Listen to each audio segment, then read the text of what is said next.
आज के इस कलयुग वातावरण में बहुत कठिन है 4 नियमों का पालन करना, इतना आसान नहीं है। आज जीवन हम करते रहें ये बहुत बड़ी चुनौती है ना। ईमानदारी से कहें तो हम सब इस चुनौती का प्रतिदिन हमें देखना पड़ता है, कितना मुश्किल है। कैसे हम इस पतन से अपने आप को बचा सकते हैं और इस पतन के क्या क्या कारण होते हैं, उस पर कुछ मिलकर हम चर्चा करते हैं, ताकि श्रील प्रभुपाद की कृपा से हम कुछ अपने सौभाग्य को और उजागर कर सकें, इसको संभाल के रख सकें ना। बार बार ये मौका नहीं मिलेगा, ये मनुष्य जीवन और इसके बाद प्रभुपाद जी की शरण, ठीक है ना। जब हम अनर्थ निवृत्ति के स्टेज में होते हैं, आप जानते हैं श्रद्धा से लेकर प्रेम तक 9 स्टेजेस हैं। श्रद्धा, साधु संग, भजन क्रिया, अनर्थ निवृत्ति। अनर्थ का मतलब होता है हमारी भौतिक इच्छाएं, उनसे हमें निवारण लेना है। अनर्थ निवृत्ति की स्टेज एक साधक के लिए बहुत कष्टदायी होती है। एक तरफ से हमें पुराने संस्कार खींच रहे होते हैं इंद्र तृप्ति के लिए, पुराने उल्टे सीधे हमने भोग किए हुए हैं, दोबारा से वो चीज़ें नज़र आती हैं या याद आती हैं, हम प्रेरित होते हैं भोग करने के लिए। और एक तरफ से गुरु के इंस्ट्रक्शंस हैं, नहीं तपस्या करो, 4 नियमों का पालन करो, तो हम दोनों के बीच में खिंचे रहते हैं। तो ये अनर्थ निवृत्ति का, अनर्थ रूप से हम ऊपर उठ सकते हैं बहुत ही स्ट्रॉन्ग साधना से, ढीली ढाली साधना से नहीं, है ना। ढीली ढाली चैंटिंग से नहीं, बुरा ना माने हम सब। चैंटिंग सभी समस्याओं का समाधान नहीं है, अटेंटिव चैंटिंग सभी समस्याओं का समाधान है।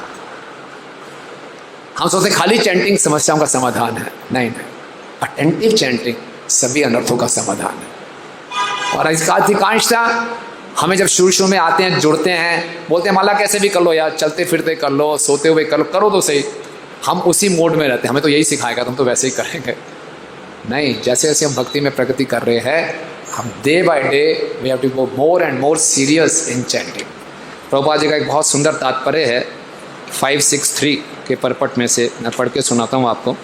प्रभुपाद जी कह रहे हैं, यदि हम निष्पाप भाव से, यहाँ निष्पाप भाव लिखा है, इंग्लिश में लिखा है ऑफेंसलेस, निरपराध होना चाहिए। यदि हम निरपराध भाव से हरे कृष्ण महामंत्र का जप करते रहें तो श्रीला हरिदास ठाकुर के अनुग्रह से हम स्त्रियों के आकर्षण से बच सकते हैं। किंतु यदि हम हरे कृष्ण महामंत्र के जाप में तनिक भी ढिलाई बरतेंगे तो हम किसी भी समय स्त्रियों के शिकंजे में आ सकते हैं, है ना। स्त्रियाँ मीन्स, भगवान कपिल देव कहते हैं, भोग की इच्छा से अगर पुरुष स्त्री को देखे तो उसके लिए माया है, और अगर स्त्री पुरुष को देखे भोग की इच्छा से तो माया है। तो स्त्री मीन्स दोनों हैं, स्त्री पुरुष एक दूसरे के लिए। तो अगर हम ढिलाई बरतेंगे इसमें, है ना, आजकल हम लोग व्हाट्सअप छोड़ नहीं पाते माला भी कर रहे होते हैं, इस हाथ से व्हाट्सअप भी चेक कर रहे होते हैं, साथ साथ फेसबुक भी चेक कर रहे हैं, साथ साथ चैंटिंग भी चल रही है, मल्टीटास्किंग करने की आदत है। तो ये नहीं, ऐसा चैंटिंग हृदय को शुद्ध नहीं करेगा, ये अपने आप में अपराध है ना। तो ये ढीली ढाली साधना से अनर्थ नहीं जाएंगे ना। तो इसलिए हमें इसलिए हम भक्त लोग बोलते हैं कि इतने साल हो गए अभी काम वासनाएं नहीं जा रहे, प्रोसेस को सही ढंग से हमने फॉलो करना है, राइट। इसके बाद इसी प्रोसेस में आता है कि पुस्तकों को ना पढ़ना, है ना। प्रभुपाद जी कहते हैं, मैं अपने हर शिष्य से, हर फॉलोअर से अपेक्षा करता हूँ कि मेरी सारी पुस्तकों को बड़े ध्यान से पढ़े। और बात करेंगे, कोई मेरी पुस्तक नहीं पढ़ेगा तो क्या करेगा, they will simply eat, sleep and fall down, खाएंगे, सोएंगे और पतन होगा। देखिए, चाहे हम किसी भी आश्रम में हैं, ब्रह्मचारी, गृहस्थ, वानप्रस्थ और सन्यास, आश्रम का मतलब है फुल टाइम डिवोटी। अक्सर जो फैमिली लाइफ में रहते हैं वो सोचते हैं ये पढ़ना लिखना ये सब ब्रह्मचारियों का काम है, ये फुल टाइम डिवोटी है। कोई किसी भी आश्रम में है इसका मतलब वो फुल टाइम है। अगर वो फुल टाइम डिवोटी नहीं है तो आश्रम है नहीं। इसका मतलब ये नहीं कि हमें काम धंधा नहीं करना, काम धंधा करना है, लेकिन अपनी चेतना को संभाल के भी रखना आश्रम का कर्तव्य है। तो इसीलिए आंतरिक रूप से सभी को सन्यासी होना है, तभी भक्ति में आगे बढ़ेंगे। तो चाहे हम किसी भी आश्रम में हैं, गृहस्थ आश्रम में ज़्यादा जिम्मेवारियां हैं, वो ज़्यादा प्यूरीफाइंग है अगर उस जिम्मेवारियों को सही ढंग से निभाया जाए, ज़्यादा साक्षात्कार होंगे अगर हम साथ साथ प्रभुपाद की पुस्तकों को हमेशा नियमित रूप से पढ़ते रहेंगे। गीता के 3 अध्याय में भगवान बताते हैं जो काम है, लस्ट है, वो 3 स्थानों में रहता है। कहाँ कहाँ? इंद्रियों में, मन में और बुद्धि में।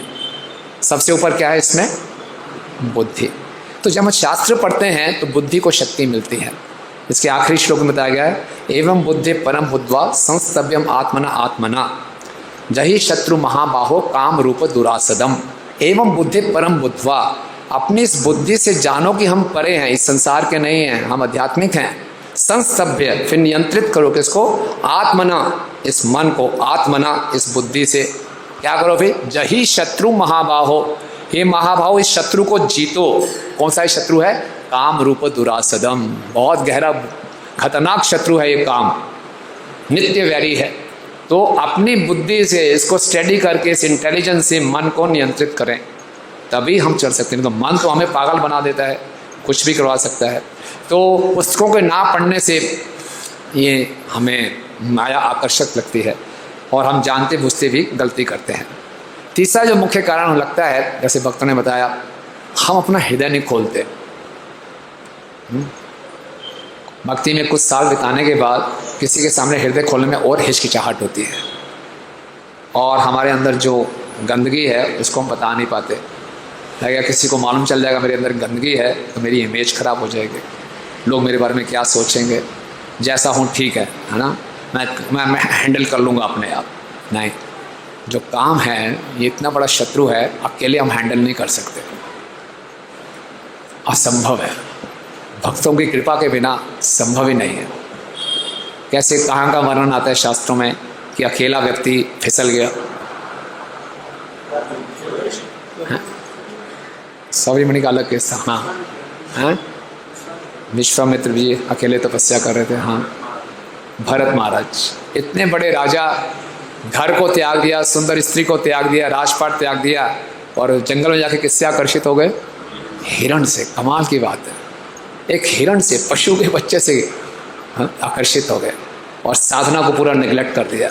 अगर साथ में उनके कोई भक्त होता, बोले भरत प्रभु क्या कर रहे हो, मॉर्निंग प्रोग्राम मिस कर रहे हो, माला नहीं कर रहे हो ध्यान से, सारी साधना निगलेक्ट कर देते, हिरण के बारे में सोचते रहते थे। इसी ढंग से दूसरा क्या नाम होता है? अजामिल का। अजामिल ने वो गंदा दृश्य देखा, एक वैश्या को देखा शूद्र के साथ, अपने आप को बड़े श्लोक सुनाए, नहीं नहीं ये गलत है, गलत है, गलत है, नहीं रोक नहीं पाया। इसलिए किसी और भक्त के पास जाके, ब्राह्मण के पास जाके अपने हृदय को खोलता तो परामर्श मिलती, ठीक हो सकता था, है ना।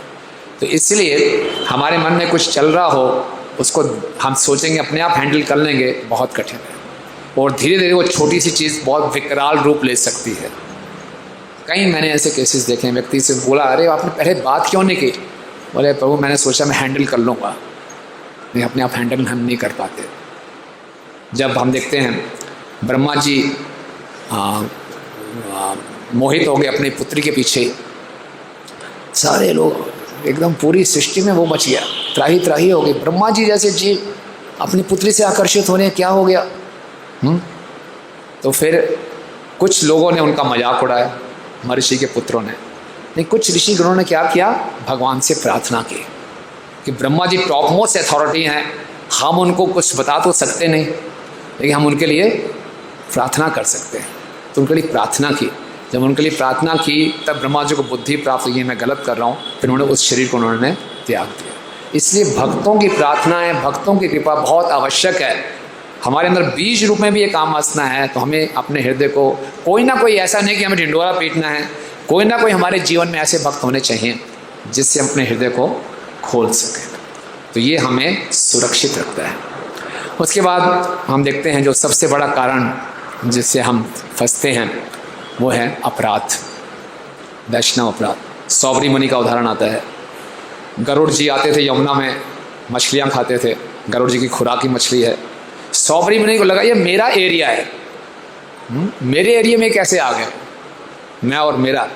पानी के नीचे तपस्या कर रहे हैं यमुना में, बोले यमुना में मैं पानी की जितनी मछलियाँ हैं मेरी कस्टडी में, मेरी प्रोटेक्शन में है, खबरदार जो यहाँ के मछली खाई, गेट आउट।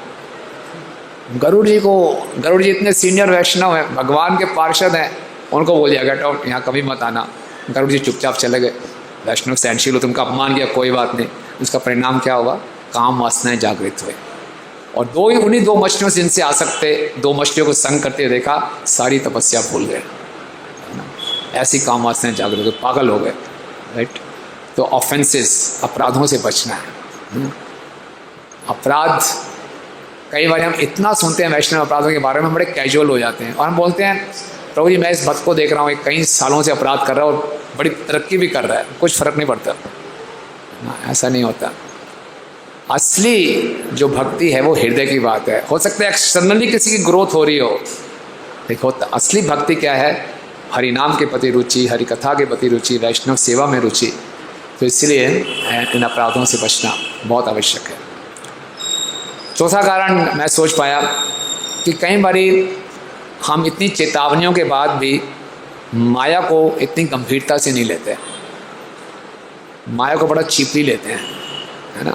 थोड़ा फ़ोन देख लिया, क्या दिक्कत है, थोड़ा सा टीवी में देख लिया, थोड़ा कोई बात नहीं, क्या स्कोर चल रहा है यार क्रिकेट का, देखें तो उसी जनरल नॉलेज होनी चाहिए। तो माया को थोड़ा सा स्पेस चाहिए बस, उसके बाद अपनी जगह वो खुद बना लेती है ना। हम से किसी में गए हैं कभी, कुछ लोग अगर बिहार से तो माइंड मत करें, मुगल सराय के आगे कभी गए हैं, मायापुर जाते हैं तो बिहार शुरू हो जाते हैं। तो अगर आप रिजर्व कंपार्टमेंट में भी बैठे हैं तो भीड़ की भीड़ चढ़ जाती है। वो पहले एक व्यक्ति बच्चों के साथ आता है, अपनी पत्नी के साथ है, पहले अपनी पत्नी को बैठाता है। आपकी सीट, आपका रिजर्वेशन है, नहीं है, अरे बैठाओ भैया, क्यों नहीं बैठाओगे ना। पहले पत्नी को बैठाएगा, फिर बच्चे को बैठाएगा, धीरे धीरे ऐसा होगा जिसकी रिजर्वेशन वो खड़ा हो जाएगा, पूरा परिवार बैठा। तो इसी ढंग से अगर हम थोड़ा सा भी स्पेस देते हैं तो माया फिर अपने आप विस्तार कर लेती है। पता भी नहीं चलता कहाँ से शुरू हुए थे और कहाँ पहुँच गए। तो एक बारी हमारे मंदिर में परम पूजनीय गोपाल कृष्ण स्वामी महाराज आए, तो एक भक्त ने प्रश्न पूछा कि महाराज हमें पुराने संस्कार बहुत सताते हैं, इससे नियम पालन करने में बड़ी कठिनाई हो रही है। महाराज ने बोला पुराने संस्कारों की बात मत करो, आप लोग कुछ चुस्कियाँ लेना चाहते हो। ब्लेम करते हो संस्कारों को। हमारे अंदर इच्छा होती है थोड़ा टेस्ट, थोड़ा टच करके देखता हूँ, मैं नहीं फंसूंगा, थोड़ा सा देखता हूँ क्या है। तो हम माया को इतनी गंभीरता से नहीं लेते। शिला प्रभुपाद कहते हैं मुझे अपने शिष्यों से यही शिकायत है कि वो माया को गंभीरता से नहीं लेते, माया से डरते नहीं हैं। चाहे हम कितने ही पुराने भक्त क्यों ना हो जाएं, हमें माया से सावधान, साधु सावधान, सावधानी हटी दुर्घटना घटी, है ना। अपने आप को बहुत दिग्गज नहीं मानना चाहिए कि नहीं। ओके।